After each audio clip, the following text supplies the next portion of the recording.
Animal Farm, karya George Orwell, diterjemahkan oleh Bagdi Sumanto. Bab 1. Pak Jonas, pemilik peternakan Manor, sudah mengunci kandang-kandang ayam untuk malam itu. Tetapi karena mabuk berat, ia lupa menutup lubang-lubang masuk keluar ayam. Dengan membawa penerangan temaram dari lentera yang bergoyang ke kiri dan ke kanan, ia menendang pintu belakang dengan sepatu botnya. Kemudian menegak segelas bir yang dituang dari barel di ruang pencuci alat-alat dapur. Kemudian bergegas menyusul istrinya yang sudah mengorok di tempat tidur. Begitu lampu di kamar tidur padam, ada bunyi keributan dan suara kepak sayap-sayap yang memenuhi seluruh rumah peternakan itu. Kabar sudah menyebar sepanjang hari bahwa si tua major, si babi putih tengah terhormat, mengalami mimpi aneh pada malam sebelumnya dan berkeinginan untuk menyampaikan hal itu pada binatang-binatang lain. Sudah disepakati bahwa mereka akan bertemu di lumbung besar setelah Pak Jonas benar-benar meninggalkan tempat itu. Si tua major, demikian ia selalu disebut, walaupun ia pernah disebut sebagai Willingdon si cantik. Begitu dipandang tinggi di peternakan itu, sehingga siapapun siap kehilangan waktu tidur 1 jam untuk mendengar apa yang harus ia katakan. Di salah satu bagian belakang lumbung besar itu, di atas semacam panggung yang ditinggikan, Major membaringkan diri di atas alas jeraminya. Di bawah lentera yang tergantung pada sebuah balok kayu. Usianya 12 tahun, dan akhir-akhir ini ia semakin gemuk dan gagah.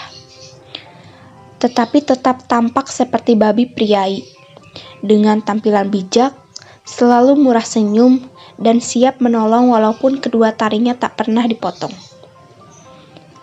Tak lama kemudian, binatang-binatang lain mulai berdatangan dan membuat diri mereka nyaman sesuai gaya mereka masing-masing. Yang datang pertama adalah 3 ekor anjing, Bluebell, Jessie, dan Pitcher. Dan kemudian babi-babi yang segera menempati jerami di depan panggung. Ayam-ayam betina bertenggeran di ambang jendela.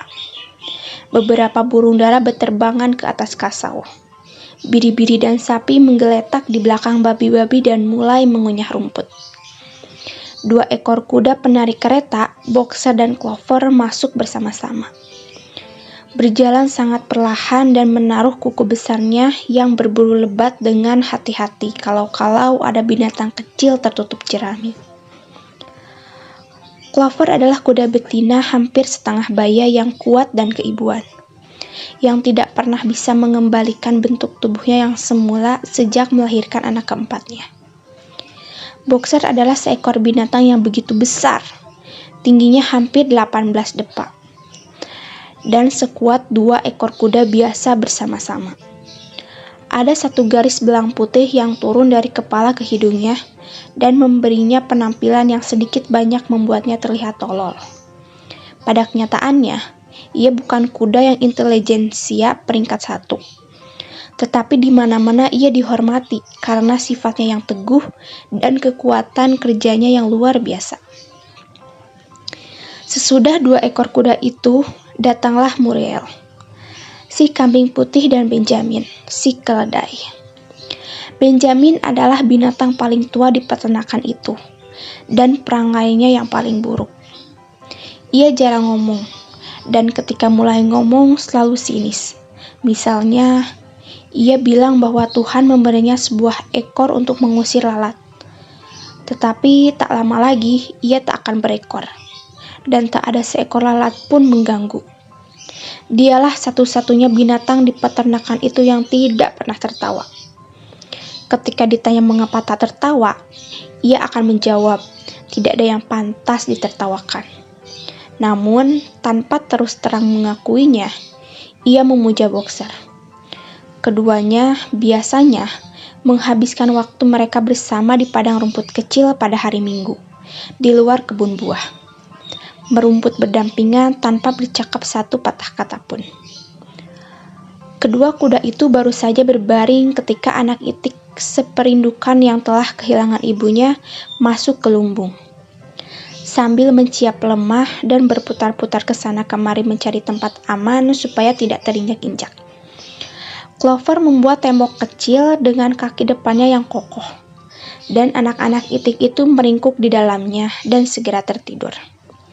Akhirnya, Molly si tolol itu, yakni kuda betina mungil dan putih, yang menarik jebakan Pak Jones, masuk melenggang dengan anggun sambil mengunyah sepotong gula.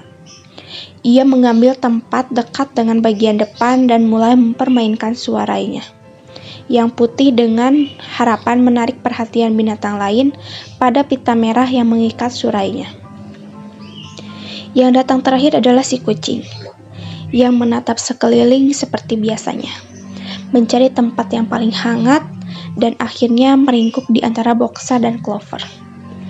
Di sana ia mendengkur sepuasnya selama pidato Major tanpa mendengarkan apapun yang dikatakannya. Semua binatang hadir kecuali Moses, si gagak jinak, yang ternyata tidur pada tenggeran di balik pintu belakang. Ketika Major melihat bahwa mereka semua sudah merasa nyaman dan menunggu dengan penuh perhatian, ia membersihkan tenggorokannya dan mulai. Kamerad, kalian sudah mendengar tentang mimpi aneh yang saya alami semalam. Tetapi saya akan cerita mimpi itu nanti saja. Saya harus cerita yang lain dulu pertama-tama. Saya merasa saya tidak akan bisa bersama-sama kalian selama berbulan-bulan ke depan. Dan sebelum mati, saya merasa berkewajiban menyampaikan kebijakan yang sudah saya peroleh. Saya sudah hidup lama. Saya sudah berkesempatan berpikir dan merenung tatkala saya sendirian di kandang saya. Dan saya pikir saya bisa berkata bahwa saya mengerti sifat kehidupan di bumi maupun setiap binatang yang hidup. Nah, tentang masalah inilah yang ingin saya sampaikan kepada kalian. Sekarang, kamerad, apa sih sifat kehidupan kita? Mari kita hadapi. Hidup kita ini sengsara, penuh kerja keras dan pendek.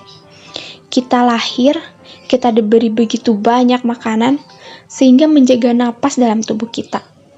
Dan di antara kita yang mampu dipaksa kerja dengan seluruh kekuatan kita, sampai atom terakhir kekuatan kita. Dan segera setelah kegunaan kita berakhir, kita disembelih dengan cara yang keji. Tak seekor binatang pun di Inggris tahu arti hidup bahagia atau waktu senggang sesudah ia berusia 1 tahun. Tidak ada satu ekor binatang pun di Inggris ini yang bebas. Hidup seekor binatang super sengsara dan penuh perbudakan. Ini adalah kenyataan yang sebenar-benarnya. Tetapi, apakah ini sekadar bagian dari tatanan alam? Apakah itu karena tanah air kita begitu gersang sehingga tidak bisa mengusahakan kehidupan layak bagi mereka yang tinggal di atasnya? Tidak, kamerad. 1000 kali tidak. Tanah Inggris ini subur, iklimnya bagus, tanah ini mampu menghasilkan makanan berkelimpahan bagi jauh lebih banyak binatang yang sekarang ada. Peternakan kita ini sendiri bisa memberi makan selusin kuda, 20 sapi, ratusan biri-biri, semuanya hidup dalam kesejahteraan dan kelayakan. Yang semuanya itu di luar bayangan kita.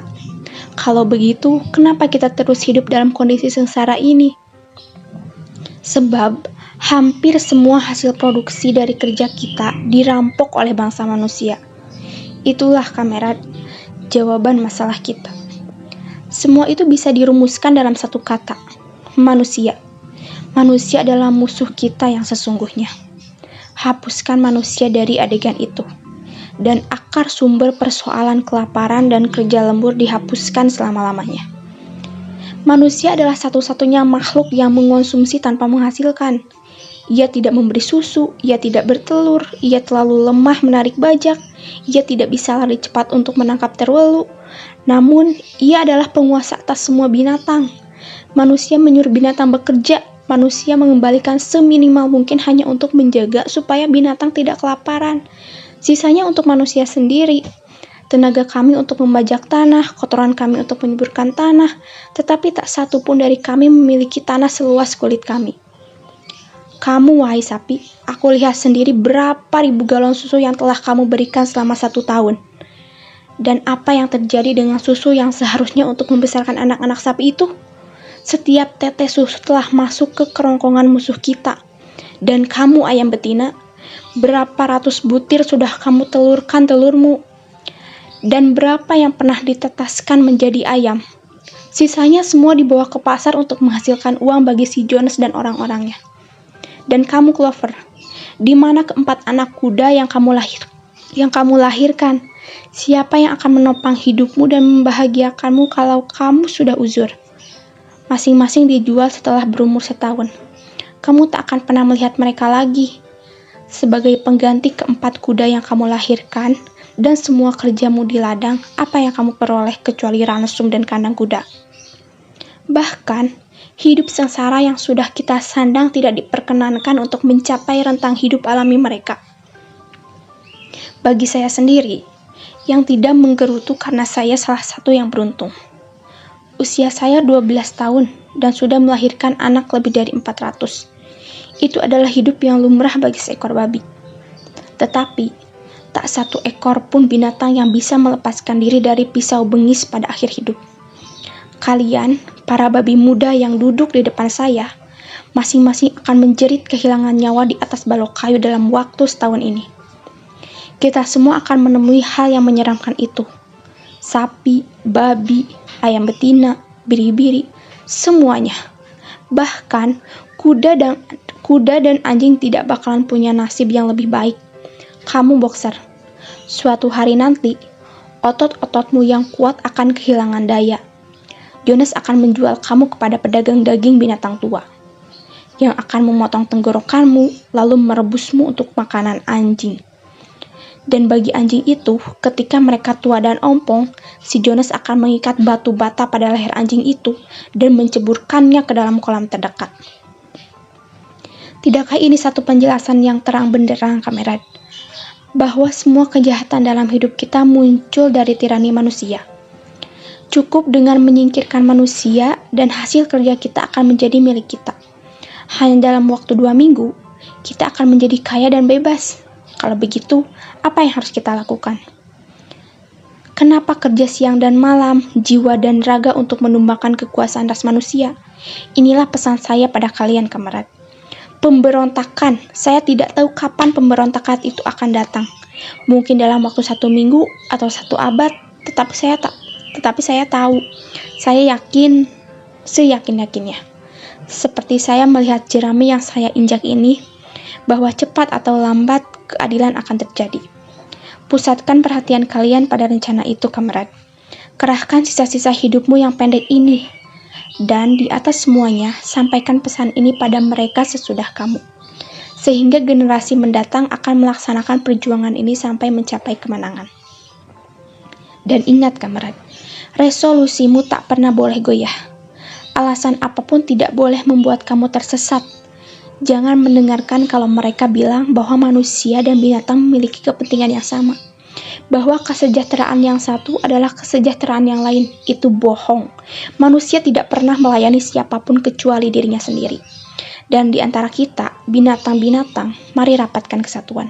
Persaudaraan sempurna dalam perjuangan. Semua manusia adalah musuh. Semua binatang adalah kamerad. Pada saat itu, meledaklah sorai-sorai menggemuruh. Ketika Major sedang bicara, 4 ekor tikus merangkak keluar dari lubang dan duduk dengan kaki belakangnya mendengarkan pidato itu.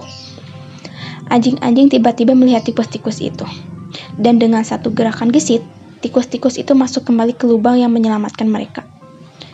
Major menjejakkan kakinya agar semua diam. Kamerad, dia berkata lagi.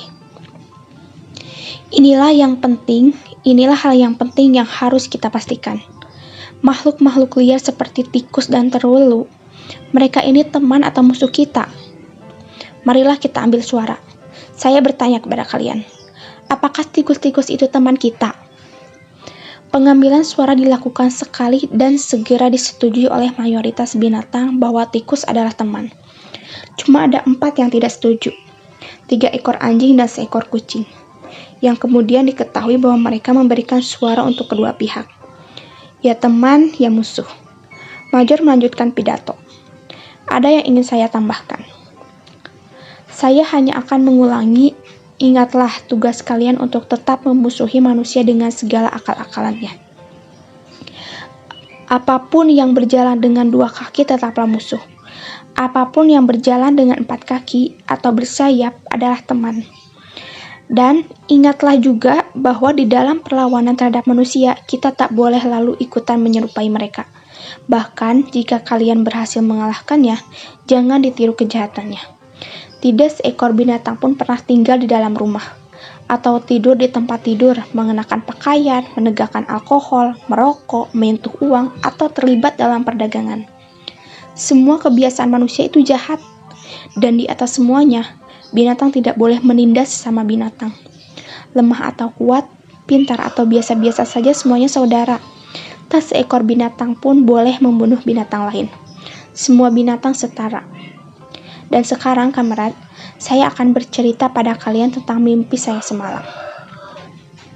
Saya tidak bisa menggambarkan mimpi itu pada kalian. Mimpi saya adalah mimpi tentang seperti apa bumi kita ini ketika manusia sudah punah. Namun, itu mengingatkan saya tentang sesuatu yang sudah saya lupakan. Bertahun-tahun silam, tatkala saya masih bocah, ibu saya dan penabur lainnya biasa menyanyikan sebuah lagu lama. Tetapi mereka hanya ingat 3 kata pertama lagu itu. Saya tahu lagunya saat saya masih bocah. Tetapi itu sudah lama dan sekarang lenyap dari ingatan saya. Tetapi semalam lagu itu kembali lagi pada saya dalam mimpi saya. Dan masih ada yang lain. Kata-kata lagu itu datang kembali. Kata-kata saya yakin. Lagu itu dinyanyikan oleh binatang beberapa tahun yang silam dan telah hilang dari ingatan bergenerasi-generasi. Saya akan menyanyikan lagu itu bagi kalian, kamerad. Saya sudah tua dan tenggorokan saya serak. Tetapi ketika saya mengajarkan nadanya, kalian akan bisa menyanyikannya sendiri dengan lebih baik. Lagu itu berjudul Binatang Inggris. Si tua major membersihkan tenggorokannya dan mulai menyanyi. Seperti telah dikatakannya, suaranya parau, tetapi ia menyanyi cukup bagus. Langgamnya menggetarkan seperti antara Clementine dan La Cucuracha. Kata-katanya seperti ini. Binatang Inggris, binatang Irlandia. Binatang di setiap negeri dan musim. Dengarkan kabar gembiraku tentang masa keemasan di hari mendatang. Cepat atau lambat saatnya akan tiba. Tirani manusia akan ditumbangkan, dan ladang sumber Inggris akan ditapaki oleh binatang saja. Cincin akan hilang dari hidung kita, dan pelana akan dibuang dari punggung. Kekang dan pacu akan karatan selamanya. Cambuk kejam tak terdengar melucut lagi. Kekayaan lebih daripada yang dapat digambarkan pikiran. Gandum dan jelai, OAT dan jerami, cengkih, kacang, dan umbi-umbian akan jadi milik kita hari itu. Cahaya terang akan menyinari ladang-ladang Inggris. Airnya akan jadi lebih jernih. Angin lebih lembut meniup angin sepoi-sepoi. Pada hari saat kita dibebaskan, karena hari itu kita semua mesti kerja. Walau kita mati sebelum matahari muncul, sapi-sapi dan kuda, angsa dan kalkun, semua harus kerja demi kemerdekaan. Binatang Inggris, binatang Irlandia. Binatang di setiap negeri dan musim. Dengarkan baik-baik dan sebarkan kabarku tentang masa keemasan di hari mendatang. Dinyanyikannya lagu ini mendorong binatang-binatang ke dalam suasana kegembiraan yang meluap-luap. Sebelum Major selesai melantunkannya, mereka telah mulai menyanyi sendiri. Bahkan, binatang paling bodoh pun sudah hafal nadanya. Dan beberapa patah kata dan bagi yang pintar, misalnya babi dan anjing, beberapa menit kemudian mereka sudah hafal. Kemudian setelah mencoba beberapa kali, Seluruh lumbung bersama menyanyi binatang Inggris dalam suara yang menggetarkan. Sapi-sapi melengkuhkannya, anjing mendengkingkannya, domba mengembikannya, kuda-kuda meringkikannya, bebek-bebek menyanyi dengan suara wek-wek. Mereka semua sangat bahagia dengan lagu itu, sehingga mereka menyanyikannya 5 kali berturut-turut. Malahan, akan dilanjutkan lagi sepanjang malam jika tidak ada yang memotongnya. Celakanya, suara mereka yang berisik itu membangunkan Pak Jonas, yang melompat dari tempat tidur ingin memastikan apa ada anjing hutan di halaman. Ia mengambil bedil yang selalu berdiri di sudut kamar tidurnya dan membunyikan tembakan 6 kali ke arah gelap. Peluru-peluru yang ditembakkan melesak ke tembok lumbung dan rapat para binatang itu pun buyar. Setiap binatang lari ke tempat tidur masing-masing. Burung meloncat ke tenggerannya, binatang-binatang menggeletak di atas jerami, dan seluruh ladang peternakan tidur sementara waktu.